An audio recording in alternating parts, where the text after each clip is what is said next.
Welcome back to Real Estate Mindset. Today's video is going to be absolutely bonkers. Now, the data is in and mass tech layoffs are spreading across the nation, but not in India, as Cisco announces as of Friday that they have opened a brand new facility in India, creating more jobs in another country. We'll talk about that, as well as the CEO at Cisco making $34 million in bonuses. But we'll start the video off by talking about the biggest mass tech layoffs to date and what companies those were, and more importantly, what location were those layoffs made in. Now, we're going to end the video talking about the most recent mass tech layoffs as well as the most recent mass layoffs. And then Mitch Vexler, our community wizard and expert, is going to tie all of this together and explain to you guys how basically what's happening behind the scenes is a criminal enterprise being ran by people that we assume that we should trust. But municipalities like the state comptroller and the central appraisal district, and what they're doing, y'all, is robbing us of our future generational wealth and equity stripping the American consumer. In other words, you guys, we should be thriving in a country that we love, where we're here to support each other, but instead we're barely surviving in a country that is held together by fraud. And so, Mitch, happy Monday, brother. How are you? Good morning. It's all good. We've been working away over the weekend, but not pretty well nonstop, but it's all good. You're always working, Mitch. You're always working, my friend, and I appreciate you for that, sir. So we'll get started right away, and then I'm going to defer back to you, and I'm going to get your insights, and I'm going to get your opinions. But here's where I want to start. Let's take a look at the biggest mass layoffs in the tech industry to date. So as of today, for 2024, 449 tech companies have started layoffs, totaling 137,566 employees. And again, you guys, that is for 2024. When we look at the top biggest tech layoffs, and this is since lockdowns, the company with the number one tech layoffs is actually Intel at 15,000 employees, or 15% of its workforce. And those layoffs, you guys, was actually in San Francisco Bay Area. And you're going to see a trend here in a second. Now, the number two layoffs actually come from Tesla at 14,000. That's 10%, and that is in Austin. Number three is Google with 12,000 people laid off, accounting for 6%, and that is in San Francisco Bay Area, California as well. Now, the number four is Meta, formerly known as Facebook, at 11,000, or 13% of their staff in the San Francisco Bay Area. And number five as well is Meta, or Facebook, at 10,000 people laid off in the San Francisco Bay Area. So far, I hope you guys are noticing a trend. Out of the top five top tech layoffs, four of them, guys, have been in the San Francisco Bay Area. But look at the next three. The next three are all in Seattle, with number six being Microsoft, laying off 10,000 people, totaling 5% of its total workforce. And then Amazon laying off 10,000 people, totaling 3% of their workforce in Seattle. And then Amazon at 9,000 people. And again, you guys, that is in Seattle. So the highest concentration of mass layoffs are actually in San Francisco Bay Area and in Seattle. Mitch, I find it very interesting that the top layoffs for tech are in the same centralized area. So can you give us your thoughts on why you think that so many tech layoffs are happening in such a small area like San Francisco Bay Area and even in Seattle? No, because that's where the centralized money is in terms of the tech industry. It's called Silicon Valley. So I want to step one issue back. And that was your comment about $34 million being paid to the CEO of Cisco.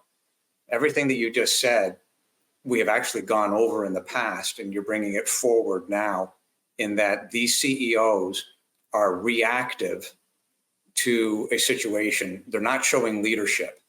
The only question is, what value is that CEO bringing to the company? And the idea that the board awards a payment package of $34 million and without it being hooked to value creation is a problem. Now, leave that as problem A. Let's go to problem B. Problem B occurs when the amount of money that has come into the system by virtue of what the government has done through COVID and pumping trillions of dollars into that economy. Well, as I said before, that money needs to go somewhere. So what happens? It rolls into stocks. It increases the purchase price to the PE ratio. So in other words, it pushes the price to earnings ratios ballistic when in fact they're not there. Then the CEOs and the executive level says, well, we're going to need more employees in order to keep up with this mess that we've created. So they go and they hire the employees, and literally 12 months later, which is what you're seeing now, turn around and say, uh-oh, we don't need these employees and we have to keep our share price up. Therefore, the employees are shown the door. So these things are all hooked at the hip.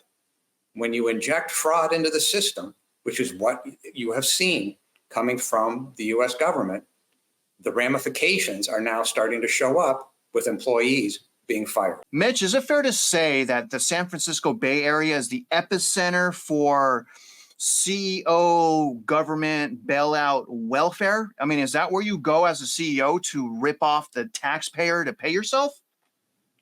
Well, if you look at the fact that, yeah, they bailed out a handful of banks, and yeah, they're doing what they can to promote the companies. And yes, there's a back door between some of these tech companies and the federal government. Yeah, you could say it's government corporate welfare. Yep. You know, Mitch, there must be a lot of corporate welfare, because being that 4 out of the 5 top tech layoffs are in San Francisco and the city hasn't melted down yet, I mean, what can we attribute that to? Is it attributed to the bank term funding program, which essentially bailed out Silicon Valley? Well, the idea that it hasn't melted down yet depends what lens you're looking through. You know, if you're looking through the lens of mom and pop at a local level, it's gone into nuclear meltdown because nothing is affordable. You can't live there. You'd have to be a millionaire in order to be able to live comfortably. And that's just sick and twisted. And that's part of the problem, right? That's why you have these tent cities showing up. That's why you have RV parks showing up, because people have to live somewhere. So is it bad? Yeah, it's bad. And yes, it's going to get worse. Let's go under the hood with Cisco and see exactly what's going on. I wanted to start with this article, Mitch, because California has been getting smashed. So Cisco layoffs, I didn't even mention that in the biggest mass tech layoffs. So in addition to what we already went over with the viewer, understand that California is getting hit hard by Cisco as well. The title of this is Cisco Layoffs Hit California Worker. I only highlighted a few things here. Cisco's rolling layoffs this year have been taking a toll on many of its employees, and workers in California are being hit particularly hard. This is mostly in San Jose, San Francisco area. This is what's important to understand. There's also speculation, not confirmed yet, by Cisco that some of its headquarter buildings will be closed or change functions, and a number of workers will be relocated to other facilities around the state. That's not good, you guys. In essence, they're giving you a warning that there's going to be a lot more mass layoffs, and they're going to also close down facilities, probably moving them to India. A posting of the layoff claims that Cisco is closing a number of buildings in San Jose, including buildings that house its executive briefing centers, and another poster reports that non-engineering personnel will be relocated to the Splunk office in San Jose's Santa Row complex. The latter would come as no surprise to some industry watchers, since Cisco closed its $28 billion acquisition of Splunk in May. And that may be one of the big reasons for these layoffs. That may have not been a good thing at all. Wanted to give you guys a quick timeline on Cisco layoffs, because again, remember, they're warning you, they're not confirming, but there is rumors that there's going to be additional mass layoffs.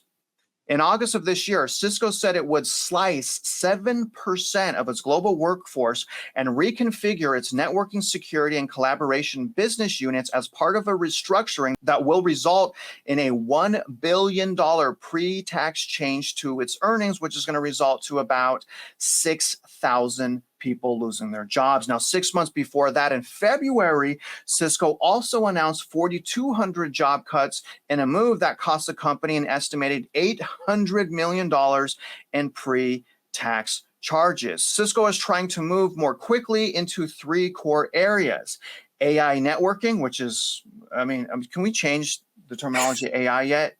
But whatever, AI networking, security, and collaboration, and wants to use the current restructuring to pump and dump the stock. I'm kidding, guys. To pump more resources into those growth areas, said CEO Chuck Robbins, who is an absolute, I'm not going to go there, during the company's fiscal fourth quarter financial call. Since we're talking about the chief CEO real quick, Chuck Robbins, I wanted to also let you guys know that in addition to the layoffs that they announced, he also announced, or his company, that they paid him $32 million in total executive compensation during 2023, and he couldn't even stop job loss from happening. The last thing here, guys, is Cisco starts manufacturing unit in India and expects to drive $1.3 billion in revenue. This was announced on Friday. Couple things here, guys.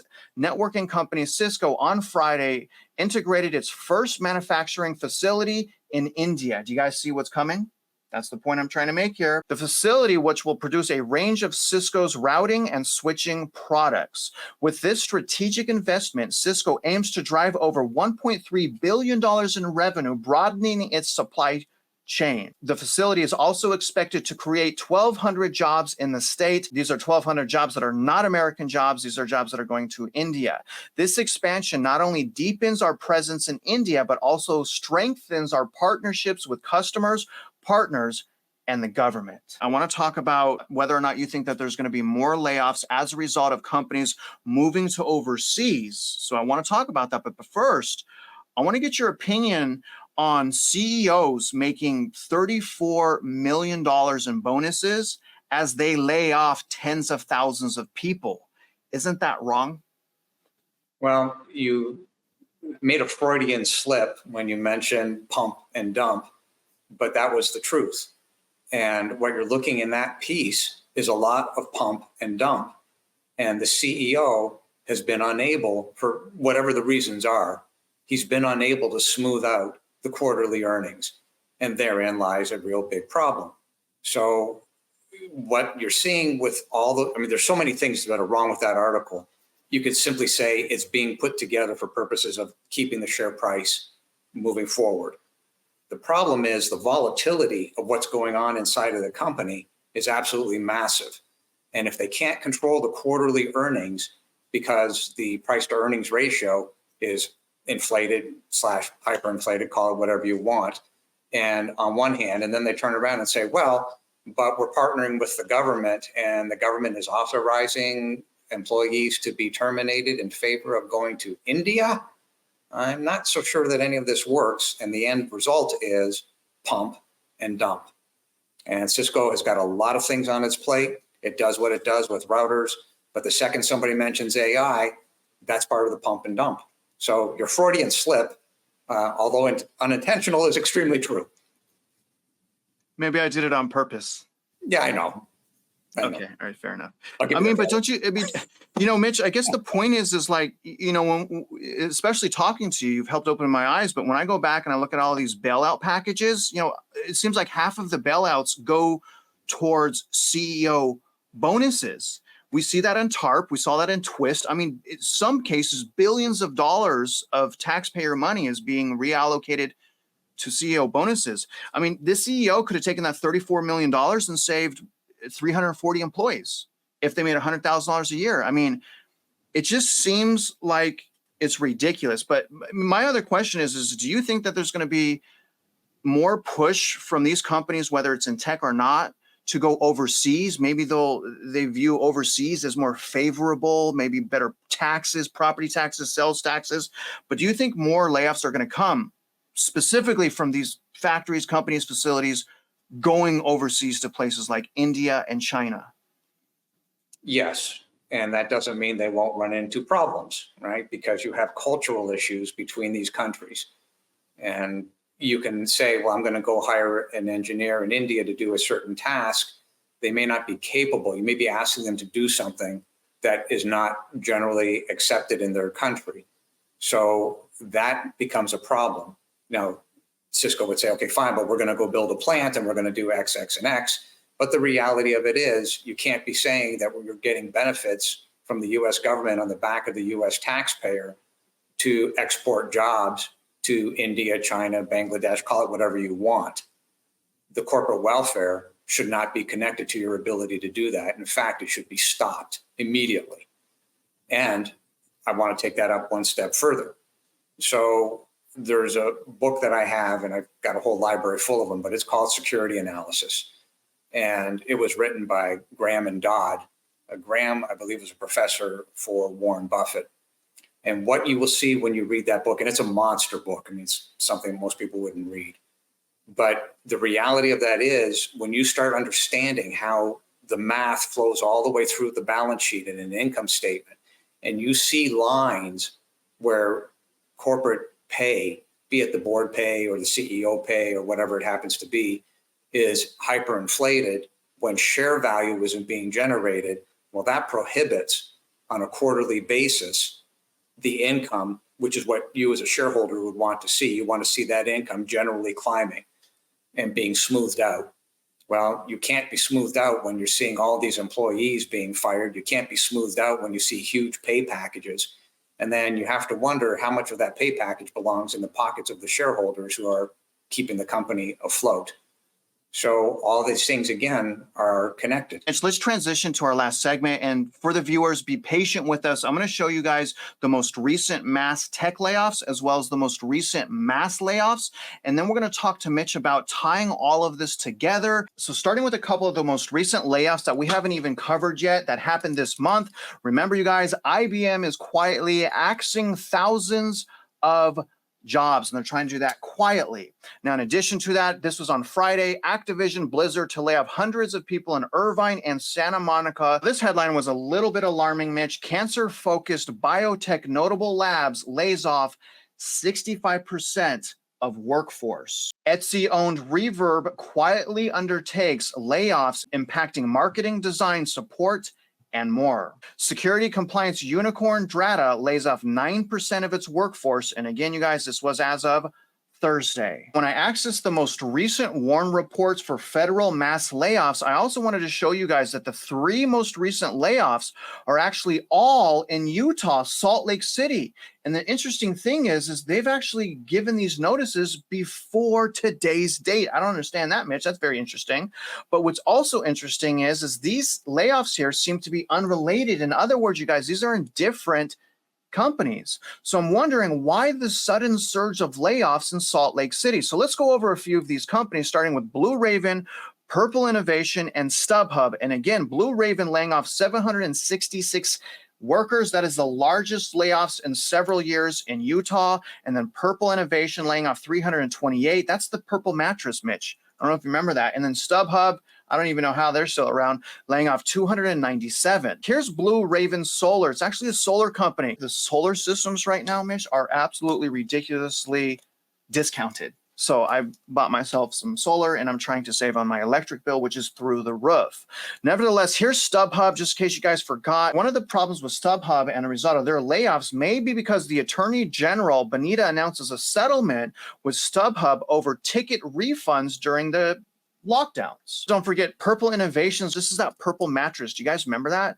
So the Purple mattress company is about to do a whole bunch of layoffs. And here's what's really not good about that. Purple lays off corporate staff as it plots factory closures. So they're also announcing they're going to close 2 factories. When I go to Google Maps, here's one of the factories right here. You guys see when I zoom out here, there's actually not a lot of jobs in this area. I mean, look at this. There's like nothing here. I'm wondering how many of these residential neighborhoods, like this one right here in Grantsville and this one in the Northeast right here, I wonder, like Stansbury Park, I wonder how many of those people actually work in that facility right here. And you know what's also interesting? This is completely unrelated, Mitch. You see this right here? It says Jabil. See that? Look at this. That's the 4th company, the 4th most recent company to do layoffs, 156. But it's not in Utah, it's in California. I mean, talk about the twilight zone. My question is this. Being that there are several recent layoffs in Salt Lake City that appear to be unrelated to each other, we see that Cisco is taking operations overseas. You know, how does inflated, let's move on to property taxes, and I want you to tie all this together, Mitch, but can we start by you explaining to the viewers how inflated property tax, okay, that hits pretty much every dwelling in the United States of America, how inflated property tax actually fuels the layoffs? Well, it's coming and going, right? So it's happening in both directions. When you have 756 employees being laid off, well, that's now 756 families that are suffering the stress of hyperinflated property values, which have absolutely nothing to do with the law. That's not what the law allows for. So they get laid off, they suffer the stress. The company pays, and as you just saw in that one building next to Jabal, that's going to be a problem, because then what do those buildings become worth when they are sitting empty? So there's all sorts of ramifications, and 756 employees trickles down to that local economy. Think of all the restaurants that are going to suffer, because that's a lot of families that will not go out to eat because mom and or pop lost a job. So these things are all hooked at the hip. And the truth of the matter is that the truth itself isn't being told. The truth is being hidden from the public. The public is being induced to believe something that, well, we have to do this for the betterment of society, which is with regard to the real estate tax, when no, that is not the truth, because you're hiding the truth. If you can't get access to the balance sheet of the local communities, but regardless of what the city is, regardless of what the school district is, and those balance sheets of those entities don't have the notes of the bonds itself attached and or a bond schedule, you are being lied to. And that's what the problem is. Everybody is lying. The CEOs are lying with regard to, well, we're going to hire this. What, for them, it's a pump and dump. Well, the problem is, if you extrapolate that down to the mom and pop level at the taxing entities, in theory, yeah, you could call it a pump and dump. When they say property values, the chief appraisers are going up 30%, and that's happening in Kansas, Ohio, Texas, Chicago. When they use these blanket statements, the values are going up 30%. They are lying. They are, in fact, violating their USPAP, Uniform Standards of Professional Appraisal Practice. They're violating their state property tax codes. They're violating their constitution, the state constitution, and they're violating the US Constitution under the 1st, 5th, 4th, and 16th Amendments. Well, when you add all that up, you end up at racketeering. You, Mr. Chief Appraiser, and you, the people responsible for this at the state's level, i.e. the property valuation study at the state of Texas, at the state comptroller's office, well, you're guilty. And there's no other way to say it. You are a co-conspirator participating in a fraud on a mass scale. And that is exactly what the math shows. And unlike what has happened in the past, when people want to argue the 16th Amendment in and of itself, that's no longer applicable, because now we have the evidence. And all that evidence shows what all these attorneys have been missing in the past. And that is exactly why the 16th Amendment was written in such a way as to prohibit the taxation of an unrealized gain. Well, market value is an unrealized gain. And when you understand that and you start reverse engineering this problem, the net result is RICO, which is racketeering. You have falsely created a debt, held a gun to the head of the real estate taxpayers and said, pay it. And if you don't pay it, I'm going to take your house. That is racketeering. And that does conform to the bullet points under RICO. So all of these things have a nexus, and the nexus is fraud. And one of the points that you are constantly making that I think it's really important that the viewers really start understanding and telling other people even, is that there's no records, that the records for us to get from our districts that we live in, there's essentially none. If I wanted to go to the district that I live in right now, say, hey, how many bonds do you have? How much debt do you guys have to service? How much more debt do you want? What is the money that I've already given you going towards paying off right now? They don't have that. That in itself, to me, Mitch, we have AI, it's 2024, the government and the Fed, it's supposed to be ahead of us. For them not to be so transparent, to give us the records, our bill, an itemized detailed list of our bill that we're paying, that's un-American. And here's what I wanted to really reiterate here. And I wanted you to verify this. By these facilities, like in going back to Salt Lake City, okay, that like the purple facility, that facility closing down, obviously the counties and the municipalities are going to be now making less income off of taxes, because the way commercial property tax works is based a lot on how much money that company is bringing in. So the company will assess it based on their profit, and then we'll tax it based on that. But now that we have these layoffs, and now that we have these facilities, General Motors is another one, now that we have these facilities closing down, and now that these counties and municipalities are no longer making the same amount of tax revenue, Mitch, isn't it fair to say that when that happens, sometimes there's an emergency meeting and all they do is pass that missing revenue and that loss onto homeowners and onto owners of establishment? In other words, they just tax us more for whatever they lose from companies going out of business. Is that correct, Mitch? Yes, and that's called bond fraud, right? And that's called real estate tax fraud. And you are obligated to adhere to uniform standards of professional appraisal practice. If you do not, the ramifications of that end up in racketeering. I mean, we've charted this all the way through, and we have the evidence to back it up. So the net result is, yes, they believe that there's an implicit guarantee on the back of every real estate property tax payer. There is no such thing as an implicit guarantee. There's a whole bunch of contract law that prohibits that. If you are induced into doing something because somebody tells you, well, this is a good thing, well, you're being induced, you're being lied to. Well, then that means that the contract, which could be, in fact, be deemed the implicit guarantee, doesn't even exist. So the idea that they can pass this off and say, well, if 30% of the taxpayers can't pay, we'll hit the other 70% and we'll go up. That has literally zero to do with uniform standards of professional appraisal practice. And in truth, that proves the fraud on a mass scale. They've got themselves in the circular argument that they can't get out of, and the evidence is irrefutably against them. The county is giving the banks that is issuing these bonds the implicit guarantee that I'm going to pay for their debt, but they're not even telling me what I'm paying for. They're just taking my money and they're just saying that I'm saving the children. But they're not even spending the money on the children. And so, Mitch, can you tell the viewers, why should property tax be illegal? The tax in and of itself, when it was initially conceived, the idea of saying, well, we've got to get revenue from somewhere. Well, if you go all the way back to the 16th Amendment of the US Constitution, it prohibits tax of an unrealized gain. So market value is an unrealized gain. The reason for that is because what you are now seeing is that, well, the taxing entities, be it the school districts and the municipalities, need money. So they just simply create a predetermined budget, and then they say to the taxpayers, pay it.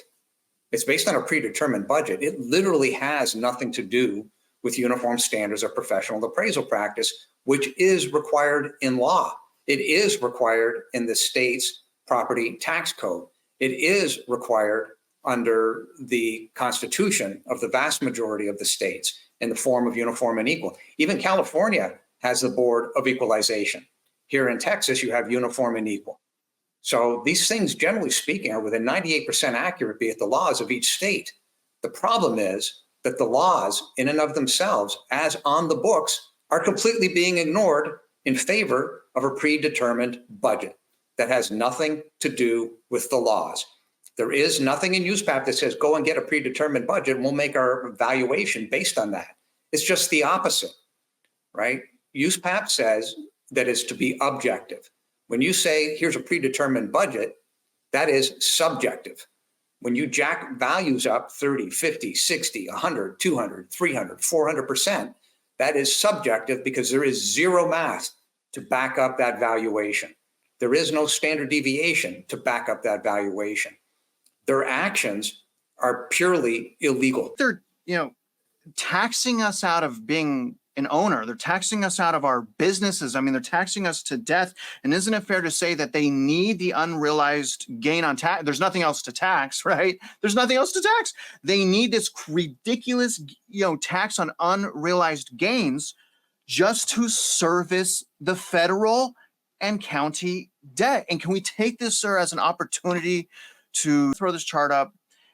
This is the federal debt, and Mitch has broken this down per taxpayer. Can you break this down, please, Mitch? Sure. So I want to go back to one thing you said. In reality, the better words for this system is equity stripping.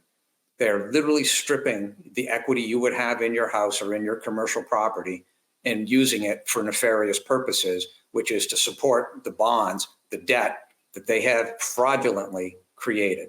So what you're looking at here is 143 million taxpayers in the United States with a U.S. national debt per taxpayer at 251,000. So then you look at the unfunded liabilities, you drag that in, that's 163 trillion, and U.S. national debt be at 36 trillion. Total U.S. national, let's call it 127 trillion. Well, the total, including unfunded per taxpayer, is $888,000. When you look at what is national, so this particular chart ends up being $1,139,000 is what you as a taxpayer owe based on the fraudulently created bond, interest, and principal on behalf of the U.S. government. And Mitch, it's like we have to service that debt, right? Well, do we have to? If 143 million taxpayers woke up and said, yeah, we're going on strike, there isn't a damn thing anybody could do about it. You would break the system. This would be over in a matter of minutes. Well, I thought you said that they're giving our implicit guarantee. Well, they believe they have the implicit guarantee, but in truth, there is no such thing, right? They don't have mine. Well, but nobody signed up for it. And that's part of contract law, right? If fraud is part of the program, there is no contract. So they can't say, well, we have a contract because these taxpayers signed up for these bonds, when in truth, the bonds that are raised on an annual basis, the information isn't given to the taxpayers. They have no idea what they're signing up for. They're being induced to do something, which is a complete fraud. I mean, to me, it's clear that that taxes are fueling layoffs. Let me bring this up. Mitch did a calculation as well for counties. So he did the federal to show you guys the 1.13, but he also did the county, because remember, you guys, the Fed is the Fed, but the county, the school districts, the municipalities, that's a whole nother level of criminal enterprise that is bankrupting businesses and homeowners. And Mitch, can you please go over this now? And this is in Denton County. So it doesn't matter whether it's in Denton or it can be in Alcatusa for all that matters. The point is the percentages will be fairly close because there's bond debt at the taxing entity levels. So if you just follow this through, the BRB in Texas confirmed that there's about $95 billion in Denton County of outstanding bonds. And assuming that's correct, census.gov in Denton County says there's 390,000 single family housing units. The Denton County population is little over 1 million. The outstanding debt per household, here's the big kahuna, $243,105. That is taking the 95 billion and dividing it by the households. Okay. So on a percentage basis, you can see the percent of population, that's about 38%, which makes sense. Well, when you take that $243,000 and you add it to the 1,139,000, you end up with a very interesting number of 1,300,000 plus or minus that you owe to bonds that are fraudulently created and which you cannot track, and nobody can, what the real number is. Because when you go to a school district and say, give me the bond schedule, they will claim, well, we don't have it. I believe they do, but they're hiding it. They will make all sorts of excuses why it's not part of the balance sheet in terms of having footnotes to it. All sorts of things that are going here. There may not be on balance sheet and or off balance sheet recordings of what the actual debt is. Bottom line is, good luck finding it, because so far we haven't been able to find it. We've got people across the United States looking at this, confirming the same thing. They can't find the real numbers, and therein is the problem. So if you just were able to figure out, like we did in Denton, that it's 95 billion, all you have to do is take our spreadsheet, plug in the math, and that's going to give you fairly accurate what's happening in your community. Only thing that'll change is the population count and the housing units. The math is the math. But there simply is no way that mom and pop, so you got to understand something, that $1.3 million, if you looked at it, that on a 25-year amortization at 6.25%, that's $9,000 a month over and above your current income. That quote, the implicit guarantee that they are standing on says, well, you're going to pay this. You can't pay that. That's $9,000 a month above your current income. You could be a millionaire and you still couldn't pay it. The point of the matter is it isn't going to get paid off, and keeping this fraud going on the backs of, quote, an implicit guarantee that doesn't even exist, end quote, is complete nonsense. You're bankrupting and equity stripping the United States of America for your fraudulent delusion. And that's going to probably lead to a doom loop of layoffs. Mitch, can you tell the viewers how can they join the movement that we are trying to lead, and how can people make a difference and stop this from happening? There's multiple ways to break the back of this illegal system. One of those ways is simply go ahead, calmly, nicely protest your values. Travis created a program, it's a course, it's a free course that you can learn how to protest and be calm in that protesting, collect actual comparisons. You may not win, but you do set yourself up to say, I know what's happening in my neighborhood. These are my comparisons. If there's 4 or 5 other people in your neighborhood that are suffering from the same problem, then you can join forces with those people. And should you wish to file lawsuits, that would be one way to attack the CADs and break them. If you double the amount of lawsuits in any given jurisdiction, you end up breaking the CAD. If you go past those lawsuits and say, that's it, we're actually going to file constitutional challenges, that's another way to break the CAD. There's multiple ways to do this. The worst one would be that everybody actually stands up and says, that's it, we're not paying into this anymore, and we're going on strike until you idiots stop committing fraud. That would not be good for anybody, but it is a possible way of fixing the problem. So there's lots of ways to do it. It just has to be done because mom and pop are out of money. When you've got 37% of your households that cannot afford the roof over their head and or are going to go bankrupt, as I keep saying, this is over. It's just a question of how to put a stop to it. And why I also am saying it's not a question of not collecting the taxes. Those taxes have to be visible as to what's being paid in order to hold people's feet to the fire to stop them from committing fraud and stop them from committing bond fraud. How do you do that? Well, the answer is uniform states sales tax. All of a sudden, you go from something that is completely subjective in nature to something that is 100% objective. That system of the uniform states sales tax, as we sit here today, is not 100% perfect, but the infrastructure is there to get it to be very close to perfect within 30 days. This can be done, this can be handled, and bond fraud is bond fraud regardless of what level it is occurring at, and mom and pop are being expected to pay for the criminals' bond fraud. It's going to stop. One way or the other, this is going to stop.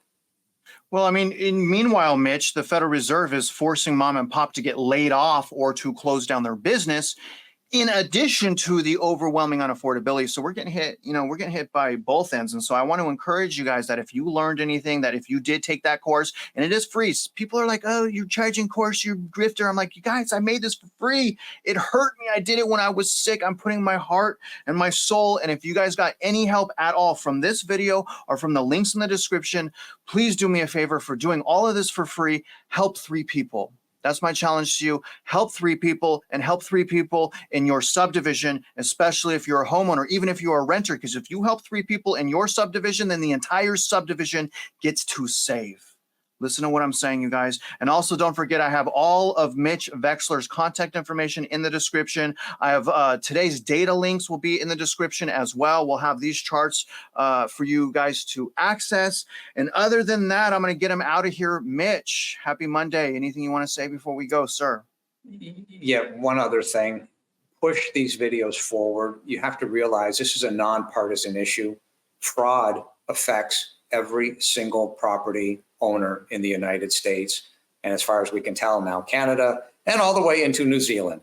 Push the videos forward to help other people understand what's going on and give them the ammunition necessary to go to an ARB, appraisal review board, with the true and correct comparisons. That will help them out massively. And for those who are so inclined, we've got a petition on our website. It takes 10 seconds. Please sign the petition. More important, push these videos forward. Thank you.